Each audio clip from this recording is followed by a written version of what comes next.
Parliament को, सियासी जमातों को, सियासी कायदीन को मुल्क के लिए गैर ज़रूरी समझना, इससे बड़ी हमाकत और दुनिया में और नहीं हो सकती जो हमारे यहाँ की जा रही है। जब रियासत नाकाम हो जाती है तो वहाँ हम जाते हैं। हम इदारों के इस्तेमाल के लिए यहाँ नहीं बैठे हुए, हम आज़ादी से मुल्क और कौम की खिदमत करने के लिए बैठे हुए। पार्लियामेंट, सियासतदानों, सियासी जमातों को गैर जरूरी समझने से बड़ी हमाकत कोई नहीं हो सकती। मुल्की मामला सियासतदानों के हवाले किए जाएं। सरबराह JUIFA मौलाना फजल रहमान का कौमी असम्बली में इजहार ख्याल। कहा, फॉर्म 45 के हैं ही या 47 के डिफेक्टो ही सही, उन्हीं से काम लेना होगा। कानून भी यही बनेगा। मुल्क कौम की खिदमत के लिए पार्लियामेंट में बैठे हैं, इस्तेमाल होने के लिए नहीं। बलोचिस्तान, खैबर पख्तूनख्वा में दहशतगर्दी की वजह से हुकूमती रिट खत्म हो चुकी है।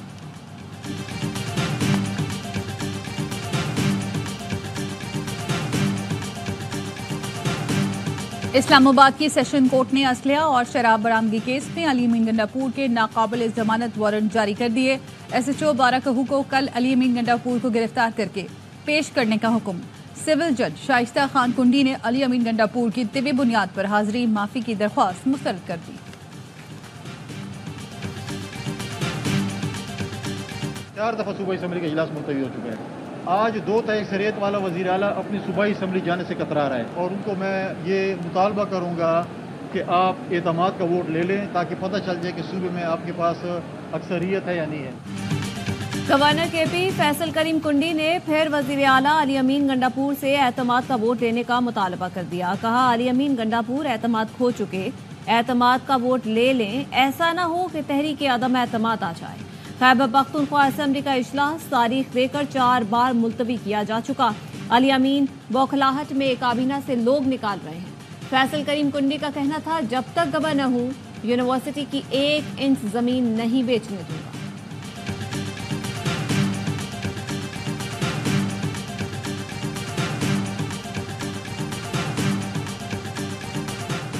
वज़ीर आला खैबर पख्तूनख्वा अली अमीन गंडापुर के भाई ने गवर्नर खैबर पख्तूनख्वा को 50 करोड़ का लीगल नोटिस भेज दिया।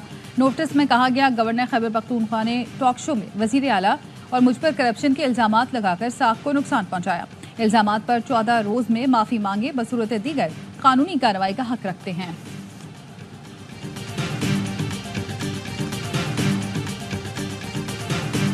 दुश्मन बदअमनी और इंतशार पैदा करके कौमी यकजहती को नुकसान पहुंचाना चाहता है। सब मिलकर दुश्मन के नापाक एजेंडे को नाकाम बनाएंगे। वजीर दाखिला मोहसिन नकवी के चेयरमैन रोयत हिलाल कमेटी से मुलाकात में गुफ्तगू। कहा, दहशतगर्दी के खिलाफ जंग पाकिस्तान की बका की जंग है। इस नासूर के खात्मे के लिए उलमाए कराम को फिर अपना अजीम किरदार अदा करना होगा। मौलाना अब्दुल कबीर आजाद बोले, दहशतगर्दी के खात्मे के लिए पूरी कौम सिक्योरिटी इदारों के साथ खड़ी है।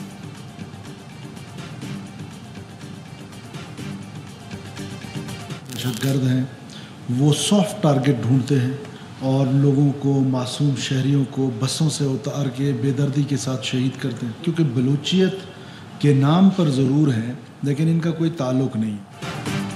मुट्ठी भर दहशतगर्द आसान हदफ ढूंढकर मासूम लोगों को कत्ल करते हैं। किसी बलोच ने किसी पंजाबी को नहीं मारा, दहशतगर्दों ने पाकिस्तानियों को शहीद किया। वज़ीर आला बलोचिस्तान सरफराज बुख्ती कहते हैं, कल बलोचिस्तान असम्बली ने दहशतगर्दी की मजम्मत की, आज काबीना भी उन वाक़ियात की मजम्मत करती है। गुजरा को इलाकों का दौरा करने की हिदायत कर दी। फैसला अवाम ने करना है, कौन आपका खैर ख्वाह है और कौन दुश्मन है।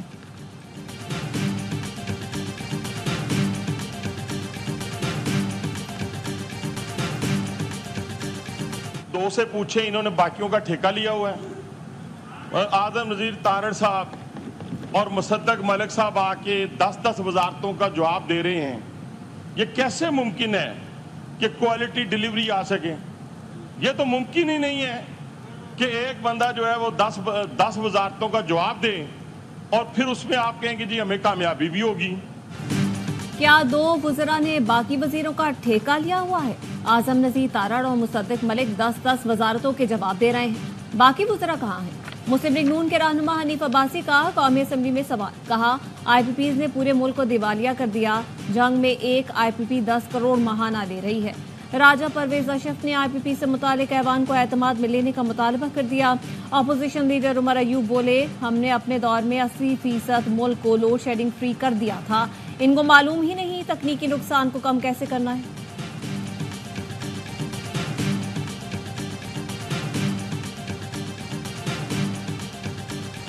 रोजाना की बुनियाद पे कराची के अवाम के इलेक्ट्रिक को बददुआएं देते हैं। के इलेक्ट्रिक ने रियासत के अंदर रियासत बनाया हुआ है, माफिया के तर्ज पे काम कर रहा है। के इलेक्ट्रिक ओवर बिलिंग के जरिए अरबों और अरबों रुपए कमा रहा है। सिस्टम अपग्रेडेशन के लिए क्या काम किया? MQM के रुकने कौमी असम्बली अमीनुल हक का के इलेक्ट्रिक से मुतालिका तवज्जो दिलाओ नोटिस। कहा, फनी खराबी के नाम पर पूरा दिन बिजली बंद कर दी जाती है। बारिश का पहला खतरा गिरते ही कराची में दर्जनों फीडर स्ट्रिप कर जाते हैं। के इलेक्ट्रिक ने रियासत के अंदर रियासत बनाई हुई है। घंटों गैर एलानिया लोड शेडिंग की जाती है।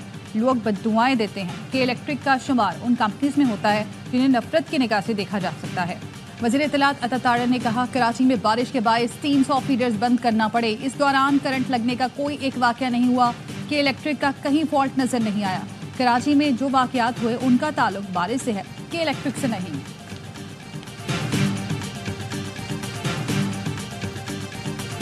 आज तक मैंने ये $18 बिलियन का नंबर नहीं लिखा, ना कभी ईरानियों ने इसका जिक्र किया, ना कभी इसका जिक्र पाकिस्तानियों ने किया। कोई पेनल्टी का तखमीना अभी तक कहीं नहीं लगा, किसी जगह को पर किसी ने डिमांड नहीं की, कोई $18 बिलियन का जिक्र नहीं है। पाक ईरान गैस पाइपलाइन पर जुर्माने का कोई तखमीना नहीं लगाया गया। नहीं मालूम $18 अरब का नंबर कहां से आया है। आज तक $18 अरब का जिक्र ईरान ने किया है, ना ही पाकिस्तान ने। वफाकी वज़ीर मुसद्दिक मलिका कौमी असम्बली में इजहार ख्याल, कहा, किसी जुर्माने का जिक्र करने से पाकिस्तान को कोई फायदा नहीं होगा। मुल्क में गैस के ज़खायर दिन ब दिन कम होते जा रहे हैं। गैस की तलाश के लिए मुल्की और गैर मुल्की कंपनियों को लाइसेंस दिए जा रहे हैं।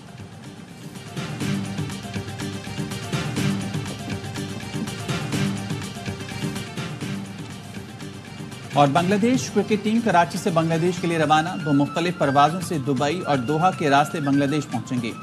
शकीबुल हसन दुबई में क़याम करेंगे। शकीबुल हसन के खिलाफ 22 अगस्त को ढाका में कत्ल का मुकदमा दर्ज हुआ था। गवर्नर सिंध कामरान टिसोरी का यौम दिफा शायाने शान तरीके से मनाने का ऐलान। गवर्नर हाउस में यौम दिफा की तकरीब के इंतजामात शुरू कर दिए गए। शोहदाए वतन को ज़बरदस्त खिराज अकीदत पेश किया जाएगा। कामरान टिसोरी कहते हैं, शोहदा के कुर्बानियाँ फरामोश नहीं कर सकते। तकरीब में शोहदा के अहले खाना मुअज़्ज़ज़ तरीन मेहमान होंगे।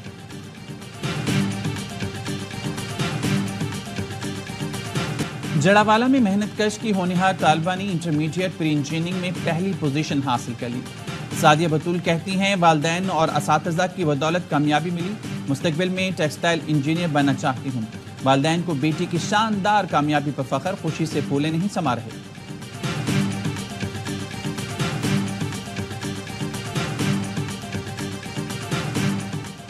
मस्तोंग में फायरिंग से सहाफ़ी निसार लहड़ी जाँ बहक। निसार लहड़ी को घर के बाहर कत्ल किया गया। पुलिस का कहना है, सहाफ़ी निसार को जमीन के तनाज़े पर कत्ल किया गया। मुल्ज़िमान की गिरफ्तारी के लिए छापे मारे जा रहे हैं।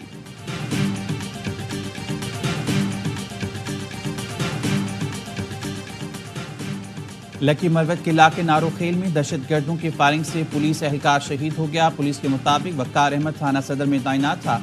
घर के करीब निशाना बनाया गया।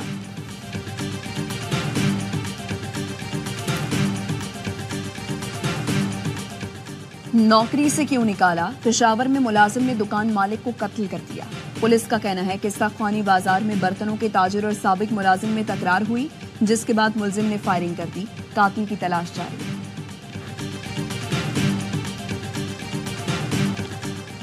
रबीउल अव्वल का चांद देखने के लिए मरकजी रोयती हिलाल कमेटी का इजलास आज इस्लामाबाद में होगा। चेयरमैन मरकजी रोयती हिलाल कमेटी मौलाना अब्दुल खबीर आज़ाद सदारत करेंगे। कराची, लाहौर, पेशावर और कोयटा में जोनल कमेटियों के इजलास होंगे। बांग्लादेश में सैलाब ने तबाही मचा दी। जहां बहक होने वालों की तादाद 71 तक पहुंच गई। दारुलकुमत ढाका में सड़कें डूब गईं। ट्रैफिक का निजाम दरहम बरहम हो गया। हजारों एकड़ पर फैली फसलें तबाह हो गईं। लाखों लोग मुतासिर। सैलाबी पानी से बीमारियां भी फैलने लगीं।